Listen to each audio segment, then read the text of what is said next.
Welcome back, or welcome if you're just joining us. This is the France 24 debate. We're looking at that first state visit by a French leader to Washington since 1996 with Christopher Dickey of the Daily Beast. Also joining us, former Clinton administration official, political scientist Leah PISAR. Thank you for being with us. Fabrice EPELBOIN, who teaches information warfare. What is information warfare? Well, it's the art of war using information, and it's done mainly on the internet today. It used to be done in media, traditional media, yesterday, but today it's basically about the internet. So I'm old school is what you're saying? I'm afraid so. Okay. You're at the French Political Science Institute, Sciences Po. E-business consultant Pierre Maouas is with us. Pierre, do you agree with what Fabrice said just before the break, that it's unfortunate that François Hollande is not reading the Riot Act to Barack Obama when it comes to the NSA and the eavesdropping that it does? And the fact is that we know now, regular people and citizens know now what happens about the global surveillance. But in fact, Fabrice and some of us were working in this area, and we all knew that it was existing, and what the US was doing, as Fabrice says, we were doing it also, and perhaps better. This is the point, and this is why the French government didn't have the same reaction that the other European government when the Snowden scandal broke out. Christopher Dickey, do you agree with Fabrice, who wishes that Hollande was a little tougher on Barack Obama? Well, I can see why Fabrice would want that to be the case, and I think we all would like it to be the case in the sense that we'd like to see the NSA and the French services and the others monitoring our conversations a little less than they do. But I don't think that there's any way in hell the French are going to be tough on Obama about this, because the level of cooperation is very high. And in fact, in that letter in the Washington Post, they don't say, oh, yes, we monitor together lots of phone calls around the world. But they do say, isn't it great that we have such wonderful intelligence cooperation? And in fact, that has been one of the trademarks of French-American relations for a long time. Even during the Freedom Fries era, the intelligence cooperation with France was very, very close. Right, but now there's more public pressure. We've seen coming from the likes of Germany. Dilma Rousseff, the president of Brazil, turned down a state visit over this. Yeah, she did. But I think, any of these governments are going to posture a lot about the idea. Do you think it's posturing on the part of the Germans, for instance? Yeah, I do think it's posturing. You think the Germans are not monitoring conversations? You think they're not listening to that? You think their intelligence services are sitting back and saying, oh, gee, we can't monitor those guys who look like terrorists. It's too bad. It'll infringe on their rights. You know what they do a lot of the times? They call up the Americans and say, what do you got on these guys? That's what they do. So I think, in fact, that there is a hell of a lot of posturing going on here. We all need to have a serious conversation about how this is done and whether it should be done. But we shouldn't listen to politicians who stand up in front of their audiences and say, oh, this is the worst sin ever committed, as if they aren't doing exactly the same thing themselves. It'll be a non-story, Leah PISAR, by the sound of this panel. Can I just quote Cole Porter? Birds do it, bees do it, even educated fleas do it. Everybody does it, and it's what the French call un secret de polichinelle. We all know it's done, an open secret, and it kind of has to be done. All right, but Fabrice, not of the opinion that it should be done to that extent. Not to that extent. It certainly has to be done to some extent, but to this extent, it seems a little dangerous for democracy, and this is what's happening right now. We are on the verge of seeing some serious damage done to democracy worldwide, either in the United States and most certainly in France, because, well, basically, for example, you're a journalist and there is no way you can protect your source. Considering the current state of surveillance, you have, if you want to protect your source, you need to be an expert in technology. If not, then you will burn your source and the state will know who is talking to you as a journalist. This is a serious threat for democracy. Right, so it won't be much on the agenda when the two of them meet, but the internet as a whole will be, because after the East Coast, for François Hollande on this trip, it'll be California, here I come. It's his second visit to America as president, After Washington, French President François Hollande will head to Silicon Valley, the nerve center of the global digital economy. He is scheduled to meet with the heads of internet giants like Facebook, Twitter, and Google. During his visit, Hollande will not be avoiding sensitive topics. The French president is aware of measures internet giants have taken to minimize taxes paid in France. Over the past few months, Hollande has been at loggerheads with Google over their privacy policies and their tax bill. Google has been under investigation by tax authorities in France for over 2 years and could be facing a bill of up to 1 billion euros in back taxes. In Silicon Valley, the president will be shown around by a group of French entrepreneurs who have made it their home. These include the founders of Exo Platform and Talend. The president will also meet Carlos Diaz, who started a movement amongst entrepreneurs in France against high commercial tax rates. Hollande will inaugurate the French Tech Hub, a structure to support young French talent, financed in part by public funds. Right, and as you saw in that report, he's going to be meeting with a lot of high-powered players: Eric Schmidt of Google, Sheryl Sandberg of Facebook, Jack Dorsey of Twitter, just to name a few. I don't see any sit-down announced, though, with Yahoo's CEO, Marissa Mayer. Last week, Yahoo France announced it was moving its operations here to tax-friendly Ireland. There you see her in the company of the Irish Prime Minister back over the summer. Pierre Mauas, on that point, this tax avoidance issue, is Hollande going to be speaking out? Is he going to be speaking the truth to his friends in America? I'm not sure he will be able to speak the truth, because the fact is that until the UE will not have a global policy, Tax harmonization and a global policy, we will not be able to avoid this kind of tax escape. So you were talking about Yahoo.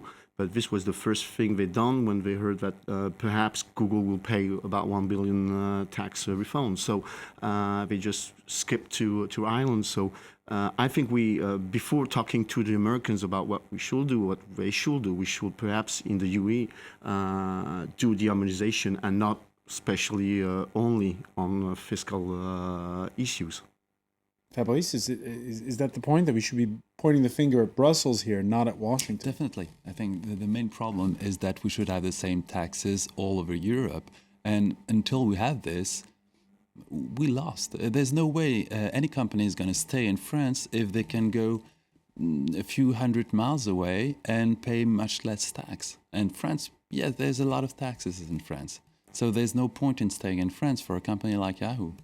All right. The French, by the way, not the only ones to complain about this. The UK most notably has. Everybody's complaining about that except a few, like Ireland. And at this point, what's going to be the outcome then? Is it going to continue on this on this route forever? I mean, what can we expect from this trip, especially when Hollande sits down with Eric Schmidt of Google? Let's be optimistic. Maybe this is a good starting point to have the same tax all over Europe. Maybe we should take into account this problem once and for all and settle this problem and look at it as European. And this is maybe a great opportunity. Or not. We'll see. Christopher Dickey, we criticized Hollande for being over 40 a minute ago. I didn't criticize him.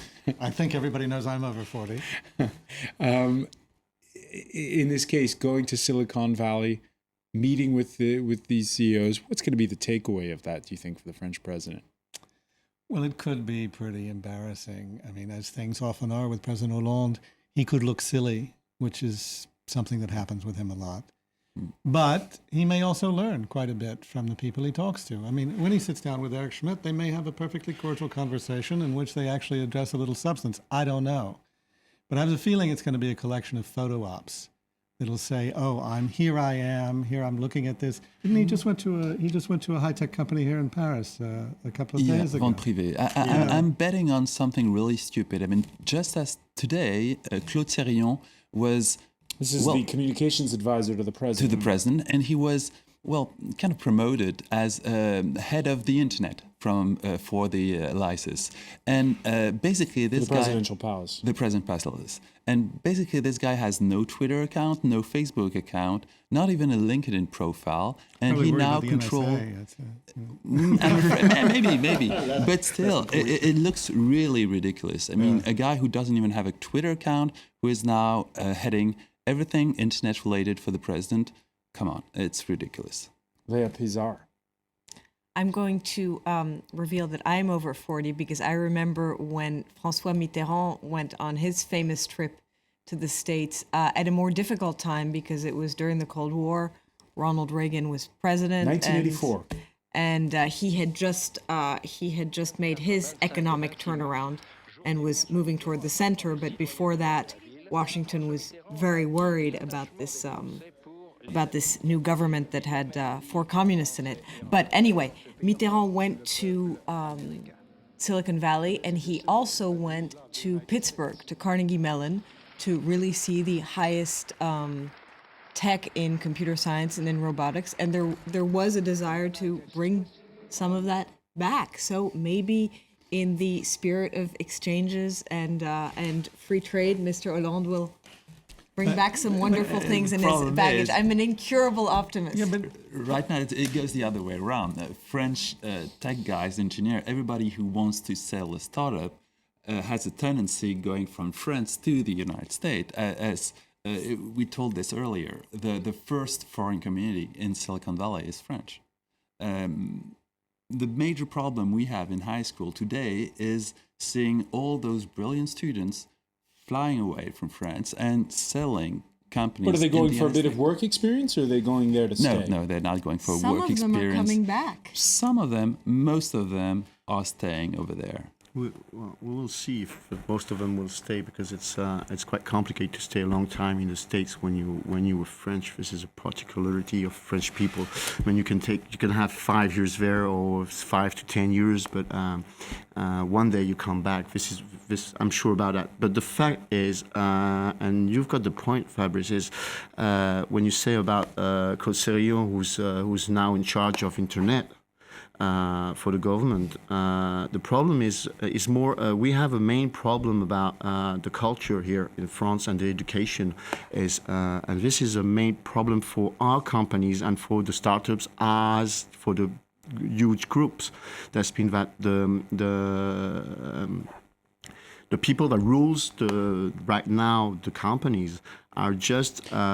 From the last century, and they are not open to this new century. Right. So we really have to change the way we are educated.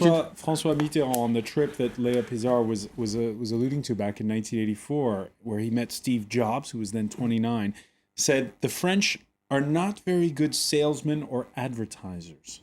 Has it changed though? It has a little bit when you describe all the people that are working out there, all the minds that are there. Are those a little bit crocodile tears on the part of the French? And I'm afraid we're not good salesmen, that's for sure. I think that there is a problem with France, that there are many brilliant things invented in France that they just don't market well overseas traditionally. I think they're much better than they were. The real problem is what George Bush said, which is there's no such thing as an entrepreneur in France. I mean, and it's not because there aren't people who want to be entrepreneurs, but that's why they're going to Silicon Valley. Yeah. That's where you do it. That's where you can be a startup. Here, there's all these government efforts to support entrepreneurial activity, except the most vital, which is getting rid of the red tape that stops you from starting a business, getting rid of the punitive taxes that keep you from hiring people. I mean, I don't want to sound like some right-wing neoliberal economist here, but it's ridiculous. And if you talk to the smart people who want to have startups, they don't think France is the place to do them. But we saw lost in the feeding frenzy that was Hollande announcing that he was splitting from his partner, was at that press conference where he fielded the questions about it. He also said that he was a social democrat, not a socialist, but a social democrat, and he announced that there'd be big cuts in payroll taxes, which is something that entrepreneurs have wanted for a long time. Well, yes, except that then he said in a perfectly corporatist way that there would be these cuts only if the entrepreneurs agreed to hire more people. So we'll all have this big understanding that all works instead of just letting the market do it. That's the thing that whether he's a social democrat or a socialist, the market is still something he doesn't understand and really doesn't want. Leah PISAR, is this country frozen in time? I don't think it's frozen in time, but I do think that a lot of foreign companies, American companies, are skittish about investing here and employing people here for the reasons you said. The labor laws that are so good at protecting French workers are intimidating and are complicated and are making a lot of lawyers very rich. But it's very complicated stuff, I think, even culturally for non-French companies to understand. Fabrice, the president himself has hit rock bottom when it comes to opinion polls. So far, it could be Let's worse. hope. Well, he hasn't started to dig yet, but we'll see.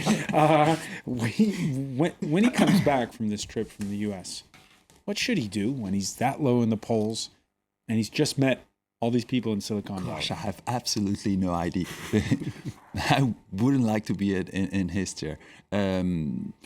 My guess is that he's going to announce something great about setting up startups in France. But the main problem, it's not even a tax problem. Because, yes, there's a lot of tax in France. The main problem is about culture. There is no difference in French culture between a big business leader and an entrepreneur. Those are the same thing in the eyes of the French people, and this is a very bad thing in the eyes of the French people. There is no The French are difference. risk averse. Yeah, not only they're risk averse, they're but wealth averse, too. the Exactly. business leader is an enemy. And there is a big difference between a big business leader who leads a big company and a small startup who tries to innovate. And in the eye of the French culture, those are the same and they are public enemies. That's a major problem to start up a business in France. Tax is another one, but it's not the biggest one, honestly. The main point, I think, is that France has, and the French has a biggest lack on what is economy. And we are not educated well on economy. And we shall start to... We have one of in France here, there's one of the highest rated business schools in the world, which I believe Monsieur Hollande attended. There's... as Fabrice said, it's a problem of culture and a way and a problem of perception, and it's not economy for the French people we are not well educated on economy, so we are more educated on history, we're more educated on philosophy or whatever you want, but economy is not, it's not for us. So this is the main lack that we have, and you can see it in whatever, as you say. If they will, all the announcements from the governments are waiting. They don't understand what is the real purpose and the real need of the entrepreneur here in France. And as Fabrice says, we don't do the difference between entrepreneur and big businessmen. Fabrice, the rules of the internet were written by the Americans. When I'm not sure it's a they're bit of written by the internet. we know it's a lopsided relationship when we start talking about e-commerce and the internet, and it's coming at a time when we're starting these free trade negotiations between Europe and the United States, and that's a huge part of it. What can François Hollande do when he sits down with Barack Obama? Comes from a country who invented the very core of surveillance technology. It was invented here in Paris in a French university. And basically, the Americans need François Hollande if they want to continue on their global surveillance scheme. So there is something to trade. Global surveillance is going to be the issue where they... There is definitely, of course, it's going to be an issue. It's not That's going to his be an leverage? official issue, but it is definitely a very big leverage for François Hollande. Without the French, Africa is basically a blind spot for the U.S. surveillance. Without the French, most of the Middle East is a blind spot for the U.S. surveillance. So they need the French. And they need to accommodate the French in some sort. Maybe François Hollande will use this leverage when it comes to e-commerce. Maybe he'll use it for something else, but he definitely has a very big leverage here. Leah PISAR? Can I just pick up on something interesting that you said, which is you were talking about the how the French are educated in economics, and it's when I did my French baccalaureate, I majored in economics. I did not learn very much, but I think there's an important cultural difference, which is in the U.S. even if you haven't studied economics, you just jump in there and you do it, and the obvious example is Mark Zuckerberg from his dorm room. He just did it without thinking about the mechanics of it, and that followed, and he surrounded himself with good people. But I think there's something in the cultural model of maybe overthinking how educated people need to be in certain things, and one kind of wants these young French entrepreneurs to just jump in there and do it, because chances are wonderful things can come out of it. This is the point also, because here in France, I mean, when you look for a job, I mean, the first thing people ask you, I mean, is what have you done, and which school have you done? Where the question is not what can you do now for us. It's what have you done before, and please do exactly the same thing you have done for years. There's no way for us now, right now, to just say, okay, I'm going to try to do it for you, and in 6 months we'll see. All right, so in entrepreneurship, we'll see what Hollande takes away from that. Barack Obama, what does he take away from this? Because it's not going to get a huge amount of coverage, is it, this visit? No, it's not going to get a huge amount of coverage. Very few state visits do, but I think this one will probably get a little extra coverage because of all the scandal about the love life of President Hollande. And there were even rumors about scandals in the love life of President Obama recently.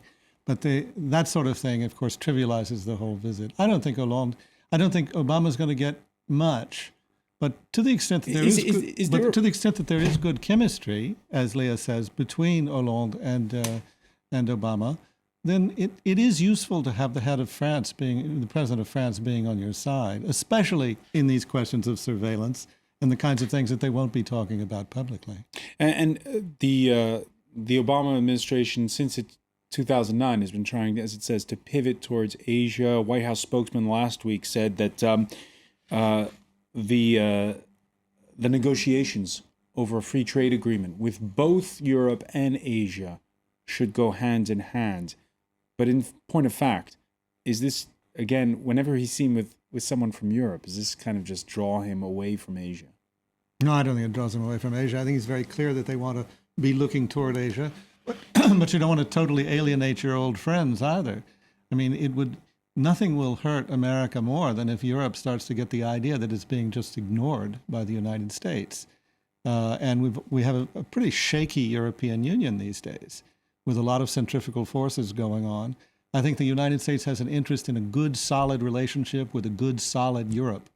And France is very pro-Europe, whereas, for instance, our less than friendly relations with Britain are partly a reflection of the feeling that Britain is playing this weird game between the two coasts. Leah, PISAR? Yeah, and I think the main reason for this trip and for this invitation is to show that Europe counts, and to show, I've already said it, that Washington needs its allies, and that it needs to have an Atlantic relationship and a Pacific relationship. But if you look at the trade negotiations, the stakes are much higher, and the amounts, I believe, are much greater on the European side than they are on the Pacific side. Oh dear, the scales are tipped the wrong way again. I want to thank you, Leah PISAR. I want to thank Fabrice EPELBOIN, Pierre Mawas, Christopher DICKEY. Thank you for being with us here for the France 24 debate. More coverage of that visit, right, coming up right here on France 24.